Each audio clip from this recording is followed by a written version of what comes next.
Workers at Fukushima Daiichi have another challenge on their hands. Heavy rains over northeastern Japan have caused more spills of water at the nuclear plant, and some of it may have reached the Pacific Ocean.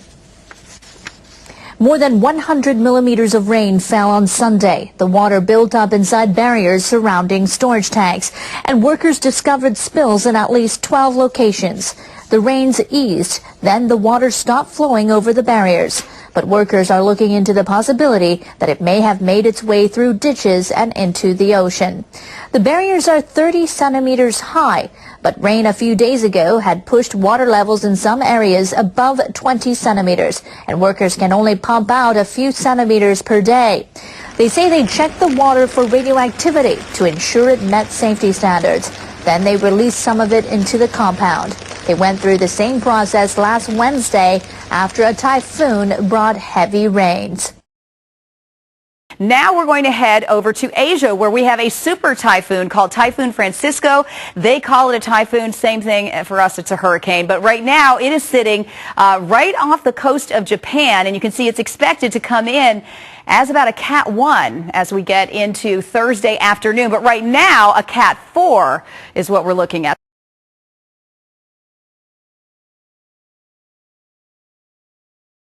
Now, although the Japanese government has vowed to come up with measures to tackle the radioactive water leak, the situation may be worse than thought. Studies from last year indicate that radioactive water will contaminate the entire Pacific Ocean in just 6 years.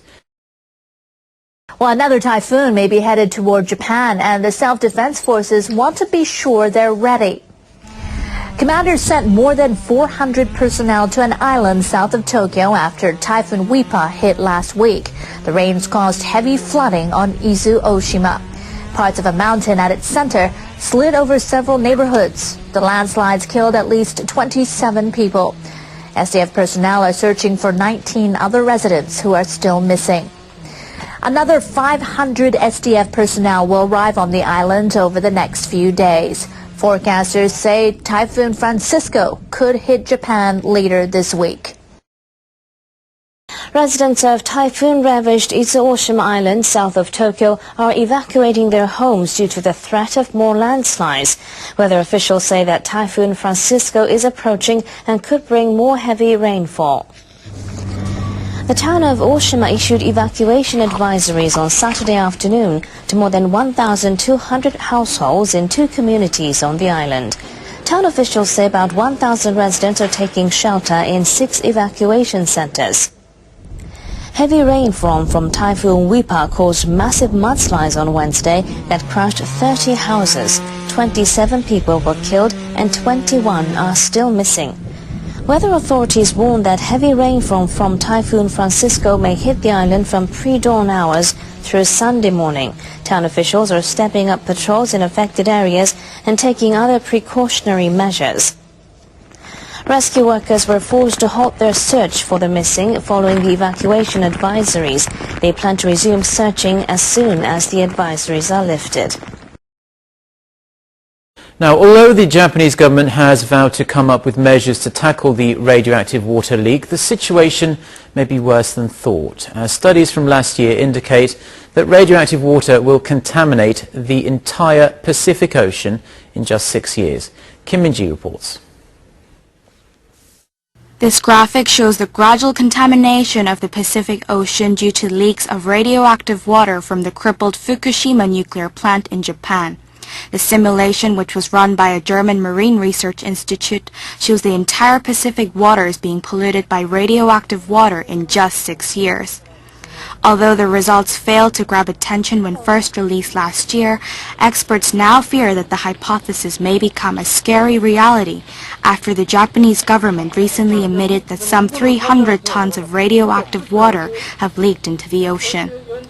Misei Murata, a former Japanese ambassador to Switzerland, criticized the Japanese government and the operator of the crippled nuclear plant, Tokyo Electric Power Corporation, for its handling of the situation.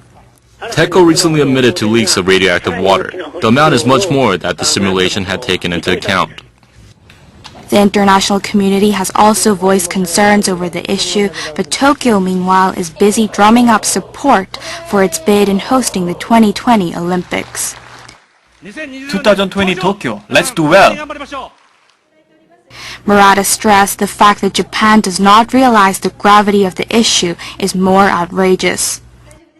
If Japan can secure the safety of its own nation, it is being insincere in hosting an international event like the Olympics. It should step down. A Russian nuclear research center had also advised TEPCO to take measures 2 years ago, just after the accident broke out, but Japan turned down the suggestion. It's now been 2 years and 5 months since the nuclear crisis, and Tokyo has finally set out to deal with the problem. However, experts say that it may be too late.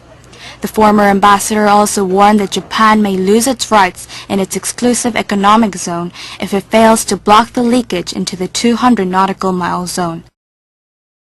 A fish auction has been held in northeastern Japan that could mark a return to normal. Studies from last year indicate that radioactive water will contaminate the entire Pacific Ocean in just 6 years. For some people living in Fukushima Prefecture, the fish put up for bid were caught off a city less than 60 kilometers from the Daiichi nuclear plant.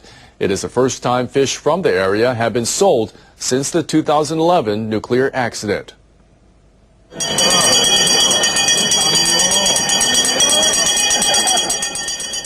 More than 100 wholesalers gathered at 6 a.m. at the Central Wholesale Market in Iwaki. Up for bid were 400 kilograms of marine products. The seafood represented 30% of the entire haul from test fishing conducted on Friday off the prefecture. No radioactive materials were found in any of the samples. I'm very happy we can deal with locally caught fish again. The marine products were then delivered to retailers around Fukushima Prefecture. The fish have been put on sale with a certificate showing radiation test results. I have not eaten locally caught fish for almost 3 years. I came early in the morning before the fish was sold out.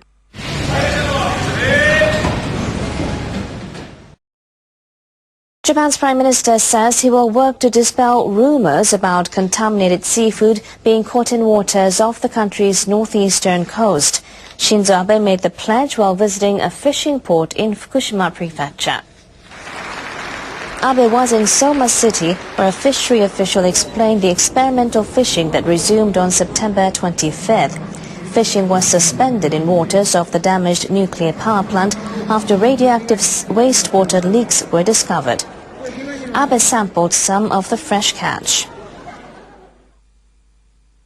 I want people across Japan to know that seafood caught off Fukushima is good and safe. I will work to dispel the rumors. Abe later visited another town affected by the 2011 earthquake and tsunami. The townspeople have agreed to move to higher ground. He told residents living in temporary housing that his government will do its best to rebuild Fukushima. He called on them to help with the undertaking. Abe then visited a kitchen utility factory that resumed production in a former no-entry zone. The Prime Minister has visited areas affected by the March 2011 disaster almost every month since he took office.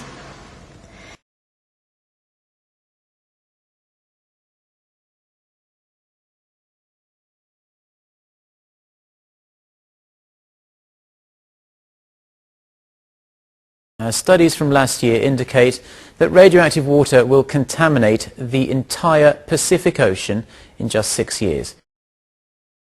Japanese government officials have been helping their local counterparts prepare for the event of another nuclear accident. They're trying to ensure the safety of people who would be central to such plans. They say bus drivers who would drive residents to safety should not be exposed to more radiation than the general public.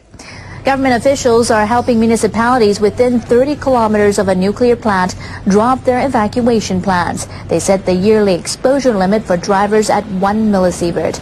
Government officials will ask transport companies to help them find ways to evacuate areas in the event of an accident.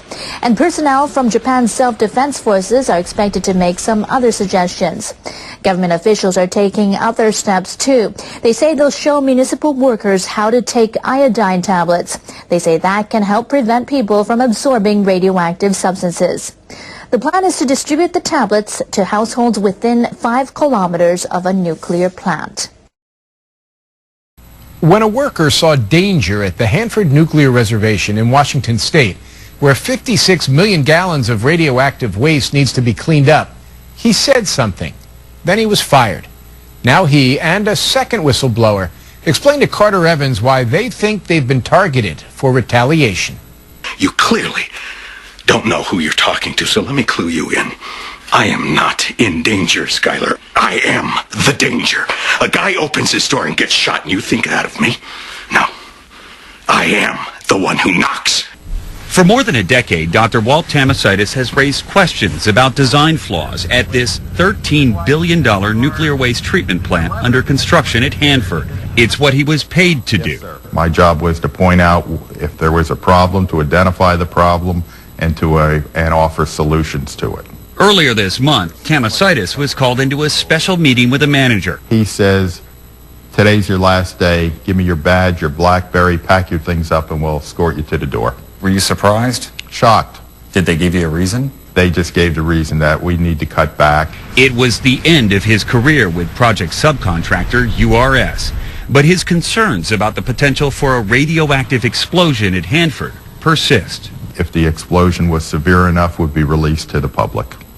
It would be very similar to the explosions you saw at Fukushima. That's how bad this could be. That's how bad it could be. Tamasitis explained his concerns to Congress in 2011. They include the trapping of explosive hydrogen gas into waste, which can lead to fires or an explosion. As a result, the federal government halted work on a key part of the facility. So they basically stopped construction because of the red flags you raised? Yes, sir. His testimony was truly crucial. Oregon Senator Ron Wyden verified Tamasitis' claims, and he says his firing sends a clear message. It signals to all of the others who might be concerned about safety issues that they can be muzzled. Their job's not going to be safe. That's unacceptable. It has an overwhelming chilling effect. Donna Bushy is manager of environmental and nuclear safety at Hanford. She and Tamasitis have sued for whistleblower protection. She told me she's now feeling the heat. The fact that he was terminated, it sent a resounding message to me. And you feel you're next to go? Absolutely, I do. Let me show you the document that URS wants me to sign. It says in a nutshell, give us total legal immunity and you get your severance pay. You have to give up your whistleblower claim against him. Correct, exactly. Exactly. And I don't plan to sign it. His case goes back to federal court next month. URS would not discuss personnel matters, but in a statement said it encourages its employees to raise any concerns about safety. You think it was retaliation? Oh, retaliation, clear retaliation. Just last month, Energy Secretary Ernest Moniz issued a memo saying we must not deter, discourage, or penalize employees for the timely identification of safety, health, environmental, quality, or security issues. Less than 2 weeks later, this nuclear engineer with 44 years on the job found himself out of a job. Carter Evans, CBS News, Richland, Washington.